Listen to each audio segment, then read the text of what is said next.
Hey, hi, hello. Today we're gonna have a really short video on who was Walt Whitman, why are we studying him, and what was he about. And I'm gonna try to keep this brief. And I made notes just for you.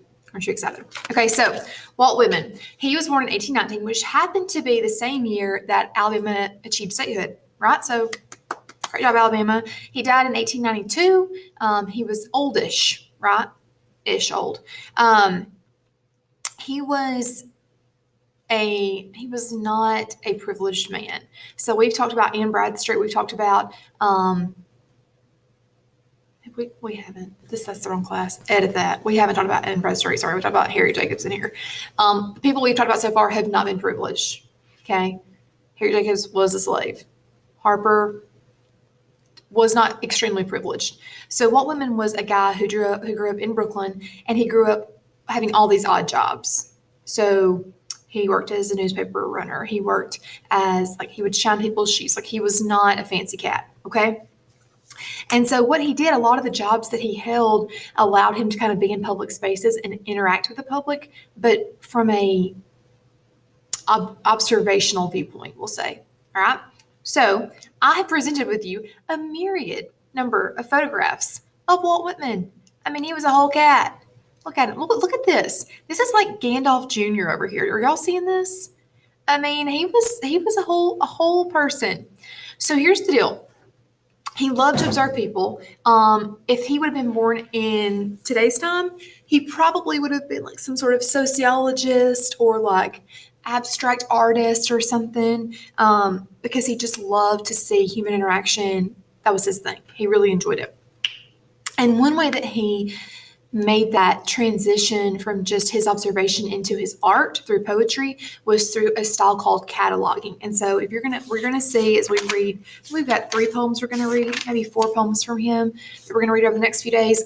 And you can see in his poetry that he has literally cataloged by making lists and descriptions of types of people and types of jobs. And that wasn't really the style.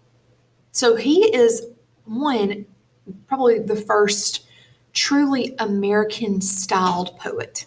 Okay. His style, many people said, whether it was Emerson, many others, Longleaf, is that his name? Hold on, don't quote me. Longfellow, not Longleaf. Oh my goodness. Longfellow was like, man, this is America. And everybody's like, oh, because before this, everyone had just been emulating or copying a more British style of poetry, a more British style of literature. So this is the first American man. And I think you can see through his pictures that he is quite American man-y. All right. So we're going to see him really catalog different types of people, different styles of living. However, I do want to say this out loud. He cataloged primarily white people because of the circles that he ran in, because of the way that America was segregated even before the Civil War. So we're going to see later in a few weeks when we look at kind of the Jazz Age and this movement toward African American poetry, that they're going to have some commentary that actually looks back on Whitman and says, those things were true, but you didn't see us in those moments.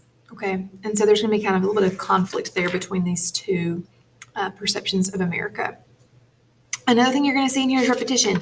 Repetition is something that's repeated over and over and over again. It's simple. If you find it more than once, it's probably repetition. If we're going to see a text today called Beat, Beat Drums, and there's a line in here and it says, plowing his field or gathering his grain. So fierce you were, so shrill you bugles blow. So he really tries to repeat not only specific words, but also sentence structure. So that's called parallelism. So repetition and parallelism are like BFFs. They're like conjoined twins. A lot of times to have, when you have repetition, you have parallelism. And in order to have parallelism, you have to have some level of repetition. So they're really closely intertwined. We're also going to continue talking about tone. We talked about tone yesterday with Go Down Moses and free labor, and also Incidents in the Life of the Slave Girl. We're going to continue talking about tone throughout the study of Walt Whitman. Okay. And now Walt Whitman, like I said, he offers sociological commentary. So he's talking about what he sees in his day-to-day living. And so he is coming into a time in which loads of disagreement. Ideologies are completely bashing each other. We've talked about ideologies. Remember they are just belief systems. We have multiple belief systems that are crashing together in the early to mid 1800s. And heck, we've still got them. We talked about this, right? And so he's going to talk about those things. He's going to talk about the Civil War. He's going to describe those things using what he does by describing how a battleground sounds, by describing the emotions surrounding a battle. And so we're going to see that throughout his text. Okay? All right. Very good. Your questions on my boy Walt, Google him first. And second, if you have questions, let me know. I would love, oh, look at this picture. Isn't that cute? Is that a butterfly? I can't tell what this is right here. Anyway, I think Walt Whitman is very interesting. However, we have to remember that he was a white man with limited perspective before the Civil War. Alrighty? So long.